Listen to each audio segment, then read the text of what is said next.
Boa tarde a todas e a todos. E agradecer a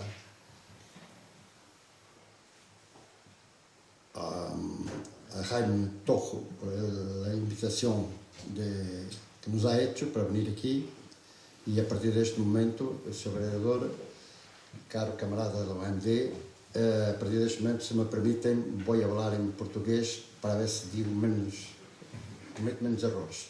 Espero que me entendam. Bom, para nós outros, e tentando abreviar que a tarde todavia é larga, para nós portugueses estar aqui, passados 50 anos, a falar do 25 de Abril é bastante importante. É bastante importante porque normalmente as coisas nos tempos que vão correndo correm depressa, passo a expressão, e 50 anos depois daquilo que nós fizemos, planeámos num intervalo de tempo muito pequeno, estar aqui e perceber até o movimento que se ouviu, quase diria, pelo mundo fora, desde Presidentes da República até jornais, organizações, rádios, etc., por aquilo que nós vivemos nos últimos dias, nos últimos tempos em Portugal, de norte a sul. De facto tem um significado especial, sobretudo pelo intervalo de tempo que decorreu, meio século, e porque, digamos, não corresponde, as manifestações têm sido, enfim, penso que poderemos dizer sem falsa modéstia, foram espontâneas, grandemente foram espontâneas, principalmente dos estrangeiros, porque pouco ou nada tinha sido ensaiado para isso, mas mesmo internamente, em Portugal, em diversos estádios etários, nós percebemos que o 25 de Abril, apesar de tudo, está vivo. E o apesar de tudo tem a ver fundamentalmente com a questão do tempo. De facto, enfim, nós, principalmente os camaradas, vou entrar já um pouco na matéria, os camaradas do Exército na Guiné, já expliquei em que circunstâncias, iniciaram um movimento que inicialmente era fundamentalmente corporativo, tinha a ver com questões de promoções, questões de quadros, quadros das armas, etc, etc. O que é facto é que esse movimento, que começa em junho de 73 na Guiné, e é preciso perceber que a Guiné, dos 3 teatros de operações que tínhamos, Portugal mantinha em guerra, esses 3, o teatro da Guiné, sendo mais pequeno, era por razões várias, incluindo as do próprio terreno, mas não só, talvez o mais difícil. O que é facto é que é aí, na Guiné, e apesar de, enfim, da situação de guerra propriamente dita, e aí começa esse movimento que vai evoluindo e em cerca de 9 meses evoluiu de tal maneira que deu à luz o 25 de Abril. Ora bem, portanto, aquilo que vamos falar hoje aqui, entre nós os três, pronto, já foi apresentado os outros camaradas, é dar aqui uma pequena síntese, necessariamente breve, daquilo que foi o movimento das Forças Armadas até chegar ao abril de 74, e aí vamos parar porque a partir da tarde do 25 de abril de 74 é que a guerra de abril praticamente começou. E ainda hoje dura, enfim, mas de facto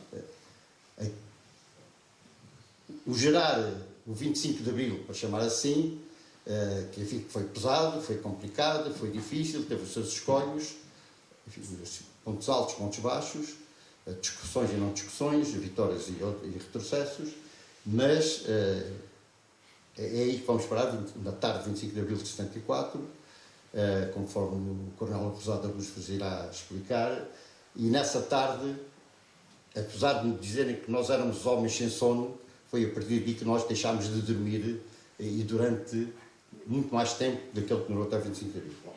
Portanto, eu passava aqui rapidamente, vou tentar aqui fazer uma breve síntese dos tais 13 anos de guerra. Ok.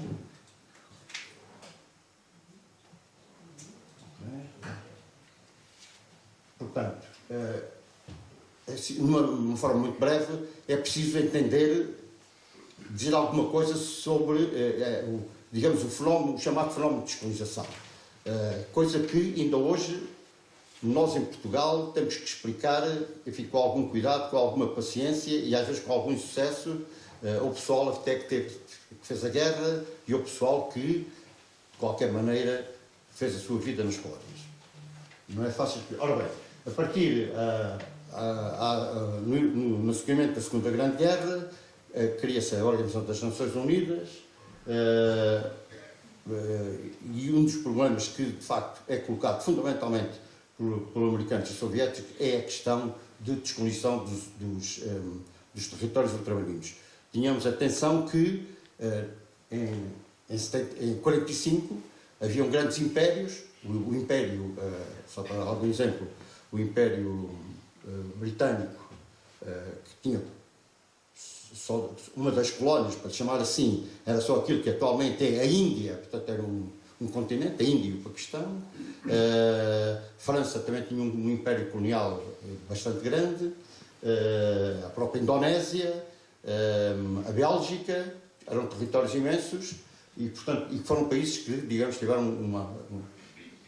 mergulhados na Segunda Grande Guerra. Portugal também tinha um império grande, de qualquer maneira, na Segunda Grande Guerra, por razões várias, e que tinha a ver até com Espanha, digamos, estava um bocado marginalizado, perdão, desta questão colonial, mas não estava esquecido, obviamente. Portanto, no final da Segunda Grande Guerra começa-se a discutir essa questão. Os tais,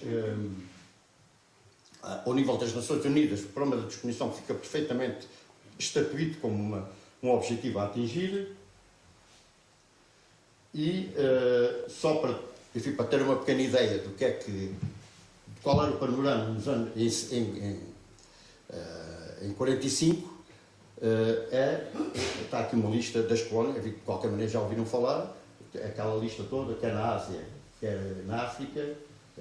De facto, na prática, estes dois grandes continentes, Ásia, uma grande parte da Ásia e quase a totalidade da África, eram colónias que, repito, a partir da promulgação da Carta das Nações Unidas, começam, digamos, a entrar numa nova fase de evolução política mundial.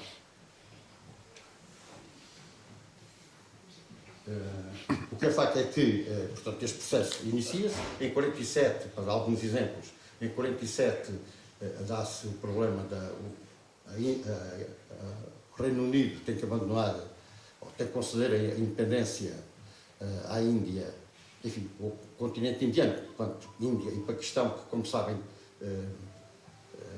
originou uma guerra entre eles, entre a Índia e o Paquistão, uma guerra bastante prolongada e bastante violenta.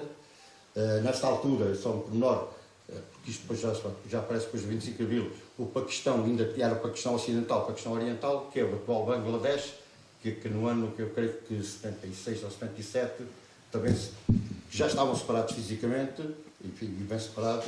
O Bangladesh torna-se independente, há ali uma pequena guerra entretanto, mas bom, isto é só para dar uma pouca noção da dimensão, para não falar depois da questão da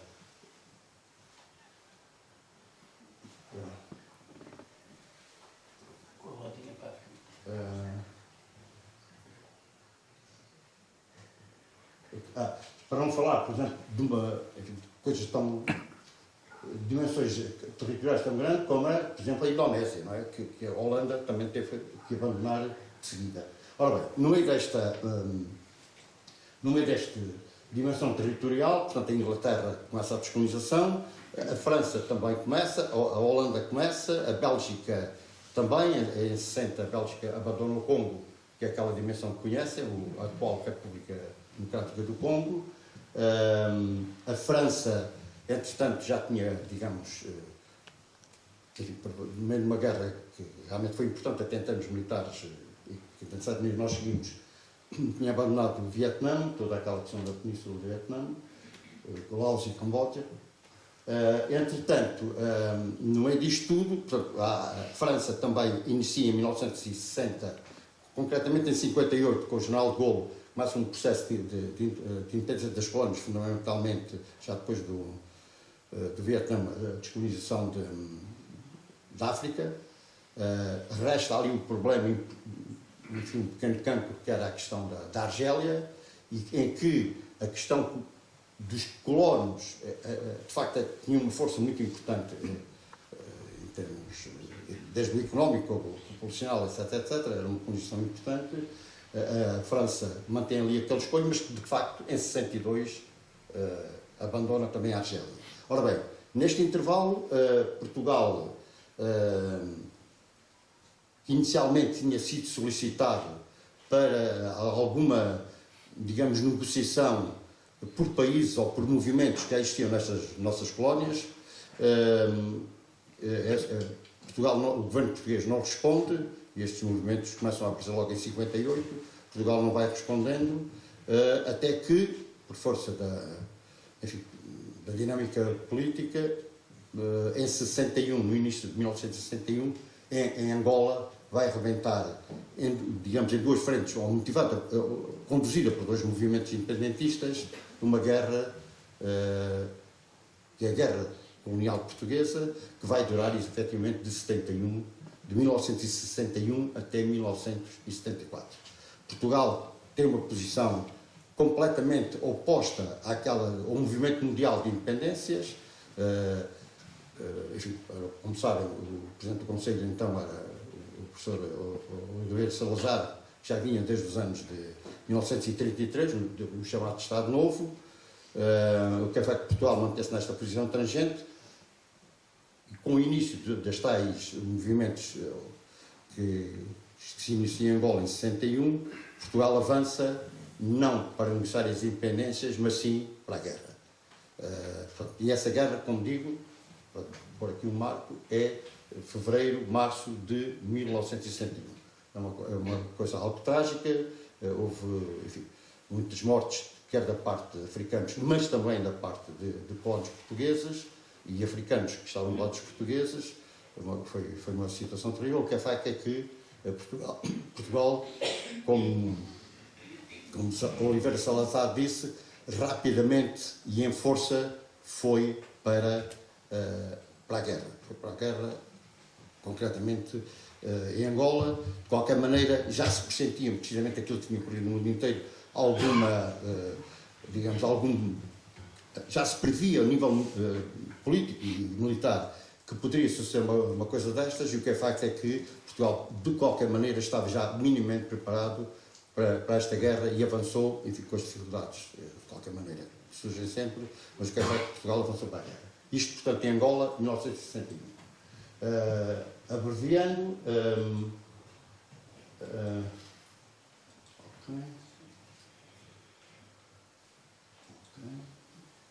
portanto, sempre a figura de Salazar, digamos, esteve sempre a conduzir nesta questão da condução de guerra, e o problema é que, isto também é importante perceber,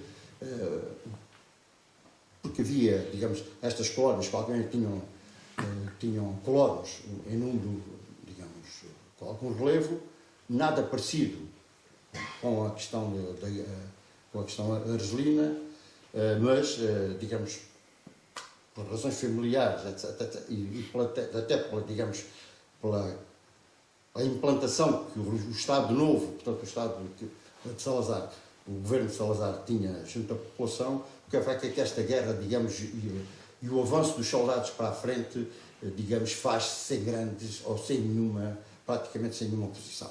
É claro que há alguma oposição política, digamos, clandestina, etc., mas o que é facto é que temos que reconhecer que em 61, digamos, a mobilização de soldados para a África, lá de Santos, portanto, para as colónias, se faz sem grande, ou praticamente sem nenhuma oposição. Bom, de qualquer maneira, só que este mapa, que é um mapa do Estado Novo, de propaganda, Portugal não é um país pequeno, e o que é facto é que as colónias colocadas acima do mapa da Europa, como vem a tal cor mais escura, já tinham conquistado a Ucrânia. Portanto, isto era importante por haver a dimensão para ver a dimensão do Império Colonial Português, de um país pequeno como é Portugal, como sabem, 5 vezes menor que Espanha, e com 9 milhões de habitantes no continente. Ora bem, é claro que Portugal, digamos, tinha alguma contrapartida desta questão toda, onde estava, enfim, grosso modo, há 500 anos, que era, digamos, obviamente que vivia também da exploração colonial, etc, etc. E isso, de qualquer maneira, essa discussão da exploração, que era de facto, enfim, merecia em termos de resultados, merecia uma análise muito mais profunda. O que é facto é que isso existia e toda, digamos, grande parte da economia estava, muito da economia, a navegação, etc, etc, estava muito baseado, efetivamente, na exploração comunista, enfim, da exploração colonial, para dizer brevemente.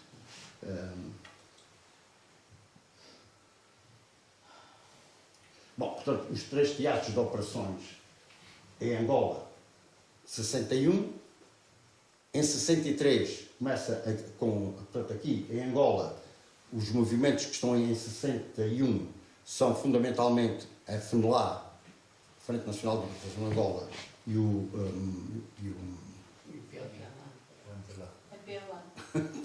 MPLA. Isto tem emoção. E o MPLA, Movimento Popular de Libertação de Angola, com orientações, digamos, políticas, digamos, diferentes. Diríamos, a FNLA estava muito ligada aos Estados Unidos, e que teve um pouco no início, digamos, daquela sublevação, e o MPLA, digamos, mais de formação mais ideológica, mais marxista. Depois, a Guiné, que é um território muito complexo, geologicamente, geograficamente, mais isso, com muitas etnias, raças, para dizer claramente isso, muitas línguas, muitas religiões, desde o islamismo até o animismo, enfim, eventualmente com alguns laivos de antropofagia pelo meio. E depois Moçambique é também um território imenso, cuja digamos, movimento de libertação é fundamentalmente a FRELIM, Frente de Libertação de Moçambique, embora tenha havido no intervalo outros movimentos. E em Moçambique a luta, enfim, a luta de libertação começa em setembro, 1 de setembro no norte de 64. Portanto, 61, 63, 64. O que significa que a partir de 64, mas com início em 61, Portugal tem aqueles territórios com aquelas distâncias a milhares e milhares de quilómetros que era preciso, digamos, manter com quem? Fundamentalmente com tropas e tudo o que envolve a movimentação do exército naquelas distâncias. E é preciso perceber que depois aqueles territórios que são imensíssimos, só para vos dar uma ideia, Moçambique, da ponta sul à ponta norte, é a mesma distância que de Lisboa a Berlim, só para perceber, e era preciso correr muitos milhares de quilómetros, não, ainda inicialmente por mar, para lá chegar com a tropa. Bom, isto vai significar que esta tropa, quando nós fomos em tropa, bom, o que é tropa? A tropa eram unidades militares que, em 1973, quando começa o tal movimento dos capitães, somava a pequena quantia de 150 mil homens em armas. Todos os dias. Estavam lá 550 mil homens, que eram, digamos, substituídos estas unidades, a duração daquilo que nós chamávamos de uma comissão eram 2 anos, portanto, quando fui militar embarcado em Lisboa para uma das colónias, devidamente equipado, mais ou menos equipado ou não, mas sabia que ia lá ficar pelo menos 24 meses. Às vezes tinha um bocadinho mais e muitas vezes passou bastante mais disso. Isto quer para marinheiros, soldados e aviadores. Portanto, imaginem, uma pessoa, sobretudo para os soldados que eram jovens, com 20 e poucos anos, alguns provavelmente nunca tinham visto o mar e que vão, é fácil pensar, digamos, nós aqui na Península é fácil imaginar isso, que depois de uma instrução de 6 meses aqui no continente, ou ali no continente, portanto, eram metidos no navio, iam para a África, eles mal sabiam onde é que eram, e tinham que lá permanecer latinhos. Portanto, eu chamo a atenção deste número dos 150 mil homens que em permanência estavam em África, enfim, que significa um dado importante nos tais 9 milhões de portugueses que éramos. Antes de pôr aqui eu vou voltar aqui atrás. Na rodinha. Exatamente. Esta roda é que muitas coisas. Eu estou a andar para ir para a frente, ou melhor, para ir para trás, tem que se andar para a frente. Ok. Esta questão dos centros. Pronto. Deixa-me só ver aqui um pouco as figuras. Portanto, os efetivos, de facto, são aqueles. O que eu queria dizer aqui é o seguinte: destes 150 mil homens, a partir de certa altura, começa a haver, digamos, algum recrutamento. Isto foi um salto, digamos, quase político-militar, que não foi fácil. Mas começa a partir de certa altura, começa a haver recrutamento local. Isto é, os próprios africanos também começam a ser, digamos, integrados nas forças combatentes, e alguns até se extinguiram, algumas unidades até se extinguiram realmente em combate, mas este processo já começa um pouco adiante, e no final, em 73, para ser mais ou menos assim, digamos, cerca de um terço destes 150 mil homens, um pouco menos, eram de facto africanos. Dizer aqui já outro número, enfim, para quem faz o serviço militar, isto pode ter alguma ideia. A capacidade de mobilização de Portugal em termos de recrutamento por ano era da ordem dos, a meio digamos, da guerra, era da ordem dos 80 e poucos mil mancebos que iam às inspeções. Como chamam aqui, as carras de recrutas. Portanto, havia, digamos, era desses 80 mil que iam às inspeções, como nós chamávamos, que saía o tal contingente dos cerca de mais de 100 mil que estavam, de facto, em operações. Portanto, eram formados e depois embarcavam. Ora bem, isto aqui, é claro que houve baixas, quer por mortos em combate, em acidente, por mortes em combate e por acidente, mas também houve muitas baixas e feridos. O número de mortos ao fim destes 10 anos de guerra não é elevado, mas qual é significativo, ronda os 9 mil homens.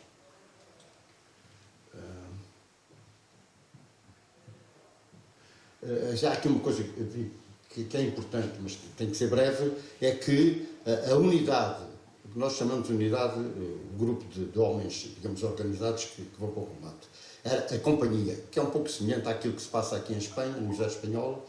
A companhia era constituída por 120, 150 homens, mais ou menos, e que era a unidade que efetivamente cobria aquilo que nós chamamos a quadrícula, que era todo o território. E isto significava tão simplesmente o seguinte: o capitão,